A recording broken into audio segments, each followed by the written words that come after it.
Hey there, I'm Lance and I'm a gamer. And I'm Sam and I'm a non-gamer. And we are Love to Hate, where we try to help gamers find great games to play with non-gamers. And today we're taking a look at Creature Comforts by Kids Table Board Gaming.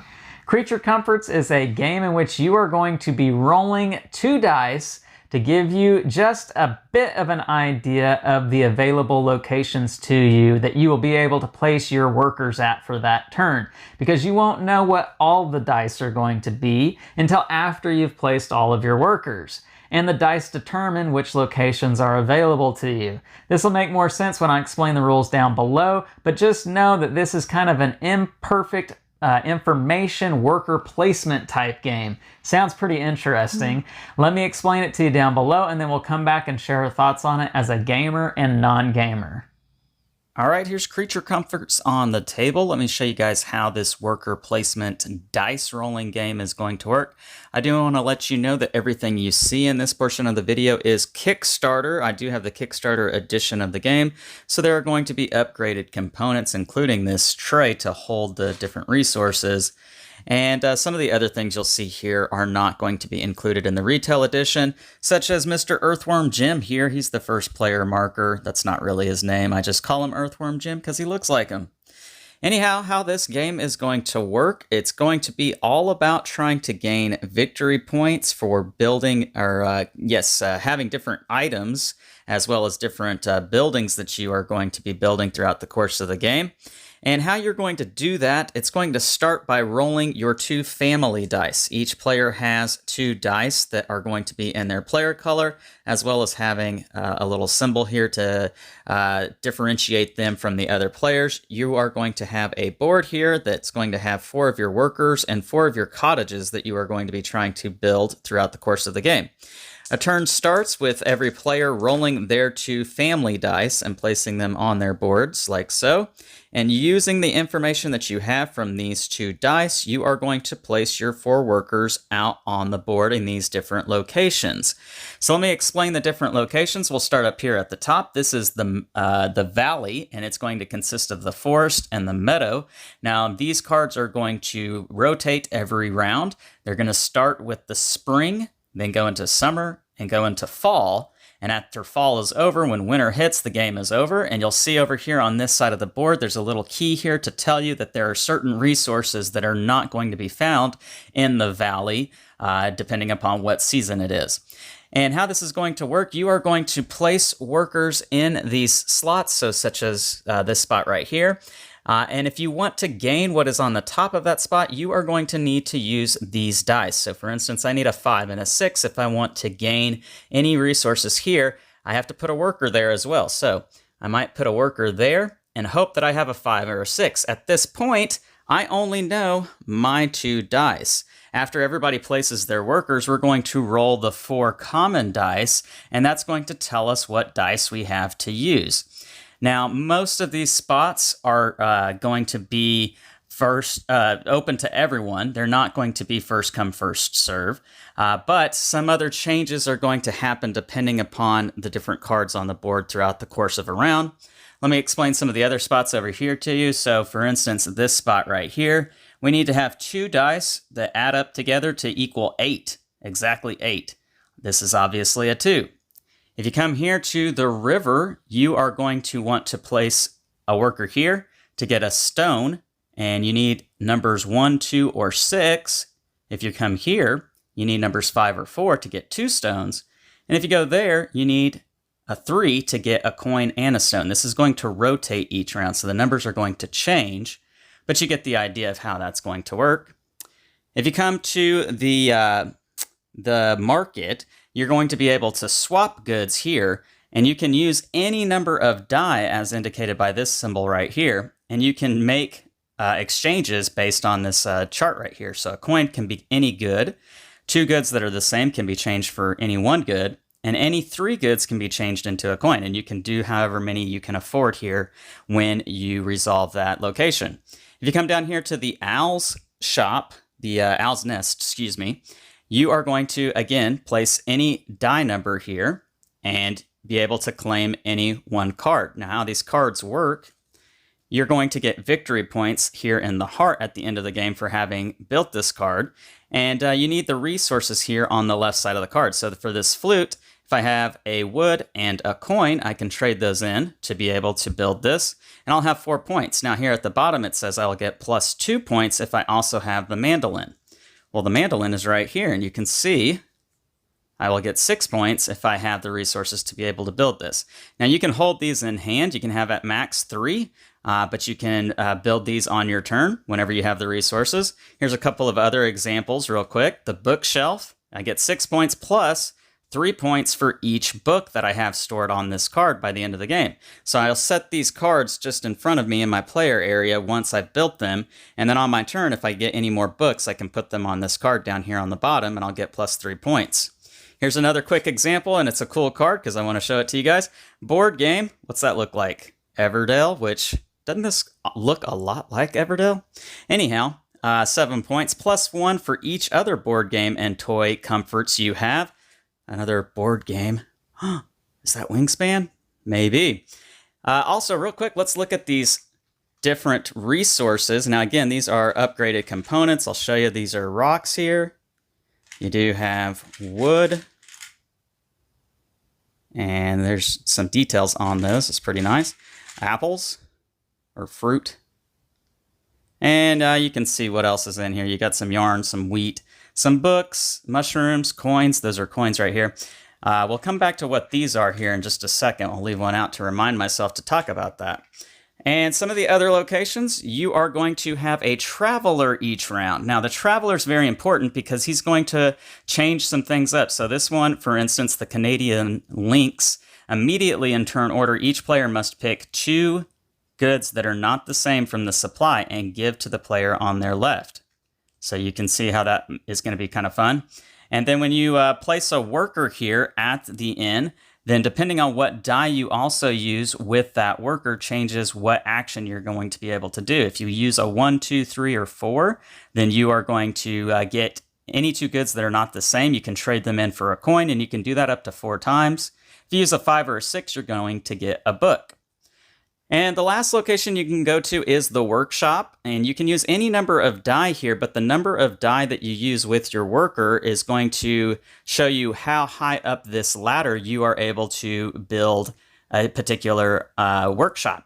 So if I use only a 3, for instance, I can only build the wildwood and anything below that. If I use a 6, then I can build anything that's on this list here.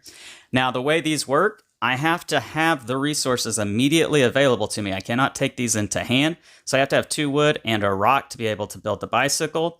And I'll get 2 points when I do that. I also gain the ability, which at this one it says at the start of your turn, you may move one of your workers to a different location. I'll explain that here in just a second. But I also am going to take one of my cottages, the lowest one here, and put it on my workshop. And not only am I going to get the points on the bicycle, but I will also gain these points that I've revealed at the end of the game. Now, I've explained all of the locations, and mind you, this is going to change each round, as are those top cards. They're going to change every round. But how this works, so I only know the 2 that are out here, and I'm going to place my workers out on the board before we roll the rest of the dice. So maybe I put one here, I put one there. Maybe I think since I rolled 2 2s, I know I definitely am going to get that. And where's my last guy? My last guy's way up there. I would not put him there. That's not going to help me. I would put him right there, for instance. Now, I've got all my workers placed, and all the other players are doing the same thing. You can do this simultaneously, as it doesn't really truly matter where you're placing things in player order or not. But then the first player is going to roll all 4 dice and put them on this tile here, and seeing what is available, now we activate our different spots. And it may be that you do not have what you need to be able to use a spot. So for instance, if I had placed a worker right there, there's a 5 and a 6. I don't have any 5 or 6s out here. I also don't have any 5 or 6s here. If I had any of these tokens, these are lessons learned, I can alter dice. I can add 1 or subtract 1 for each one of these. You don't actually change the dice because players are going to be sharing these. So you're just putting these next to dice to indicate that you've altered the number. If you don't have these, or if you don't want to use them, then you just simply have to lose that worker. So for instance, if I didn't have what I need right here, I would lose this worker and I would gain a lessons learned token. That's how you get those. After you've resolved all of your workers, then your turn is over. It goes to the next player. And once everybody has resolved all of their workers, the round is over. You're going to replace these cards. There are cards underneath them, as you can see. You're going to rotate that. You are going to replace the traveler in the inn. You're going to push things down on this scale, and you're going to push things over on this scale, and you'll start a new round. After all those cards up there and those stacks are depleted, the game is over, and you will score victory points for the buildings that you've built, your cottages that you've removed off your board, your items that you have built, and you will gain you'll gain points for leftover resources. You will gain 2 points for every story that you have left over. You will gain 1 point for every coin that you have left over. These are the coins up here. And you'll gain 1 point for any set of 3 goods. These are the goods right here, these 6 different resources. Whoever has the most points is going to be the winner, and that is how you play Creature Comforts. Let's go back up top and share our thoughts on this one. And we're back, and now we're going to share our thoughts on Creature Comforts from a gamer and non-gamer's perspective. So Sam, seeing this out on the table, you've got the woodland creatures, you've got some beautiful artwork, weather plays a factor in this game, you've got the nice wooden pieces, resources, everything about this is top-notch. What was your first impression seeing it on the table? I mean, when you add the animals and all the nice components to it, it is very reminiscent of Everdell. Absolutely. And that is one of our favorite games, probably one of our top games of all times. And so this is very similar to that. Yeah, in certain fact, aspects. If you weren't familiar and you didn't know that this was from a different publisher, you might think this was the same universe, same world, maybe that this is an expansion for it or something along Starter those lines. pack. Yeah. But they're not. They don't have anything to do with one another. But yes, it absolutely does give you that same vibe. And in some ways, it has a similar game feel to it as well. Does, because it's a worker placement. Yep. And you're building things using resources. Yes, resource management. So it is very similar, and that's a huge compliment. We love Everdell, and this was a really enjoyable game as well. It was quicker, simpler, but not in a bad way at all. Yeah. Now, it does have quite a few extreme differences from Everdell to set this game apart. One specifically being with the dice. And this is a mechanic I don't know that I've ever seen in a board game before, where you're using imperfect information. You know what your 2 dice are because you've rolled them. You just don't know what the 4 common dice are going to be until after you've placed your workers. What was that like for you? It's a little frustrating. It's a little you're kind of betting on your odds there, what's going to come out, and so you kind of have to choose the best locations based on what that information might be. Yeah, and this is something that you're going to be doing quite a bit in the game, because you're not going to know exactly what you're going to be able to use, and there's several times when you're telling yourself, well, I really need an apple, or I really need mushrooms because I want to finish this project here. You have to be flexible. Right, exactly. But also all parties are in the same boat. That's true. And so nobody has the upper hand in that situation. So it's not as big of a deal. Yeah, I would agree with that. It's even across the board. Everybody's having to play with the same odds, so to speak. You're in the same conundrum. Yeah. And so for me, that was a really enjoyable experience. I enjoyed that. It was a novel mechanic. It wasn't a gimmick. For me, it was a solid mechanic that I could play with and have fun. Really having to try to figure out, okay, do I really want to put all my eggs in one basket that may not even pan out for me? Or do I want to spread out and maybe not get exactly what I need? But something I can work with. But something I can work with, right? What was it like for you, Sam? Was that fun? Was it something that worked for you? Yeah, I think when we played it worked. I think not going in, not having an exact plan, but having a general idea of some options that you have, and it works really well. And I think that's a good non-gamer game because it gives you some direction without being so, you have to do this, you have to do this, you have to do this. There has to be some flexibility, but not so much flexibility that you feel lost and you don't know what to do. Too many possibilities, too many options, right? I just feel like that's a very good middle ground for a non-gamer. And that's the thing with worker placement games. We've talked about this in several other videos. Worker placement can tend to be a mechanic that doesn't typically work too well with non-gamers because there can be too many options that it can leave a lot of players feeling like, well, I have no idea where to go. And not to mention the fact you have to memorize what all the spots do. That's a hard thing in and of itself.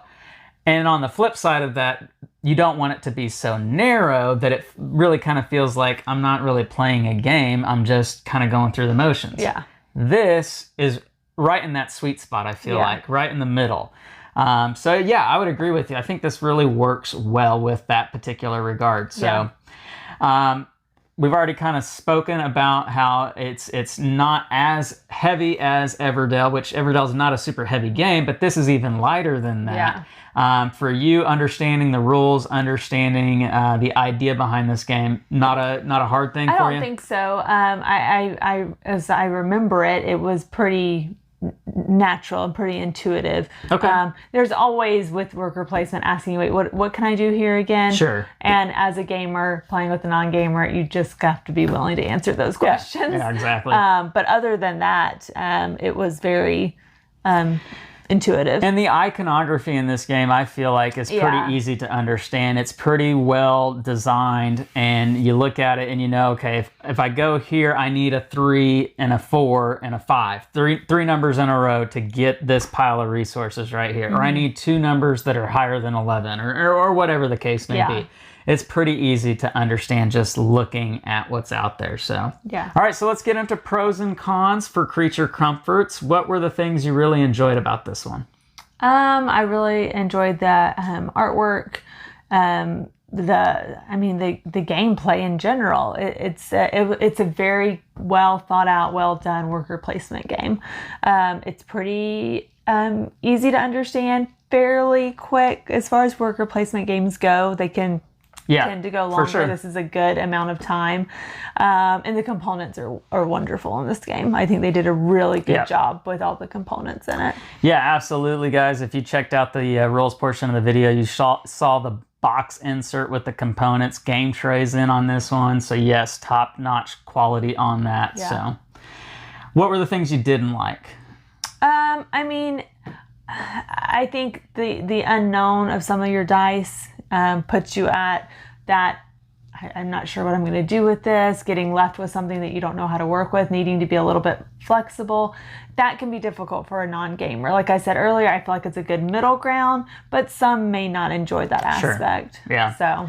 Yeah, I'll agree with that. I don't know that it'll work with 100% everybody, but as it is, it's something that I think it will hit more often than it misses. Yeah. So. Yeah. But other than that, there's not a whole lot of cons for this game. Okay. All right.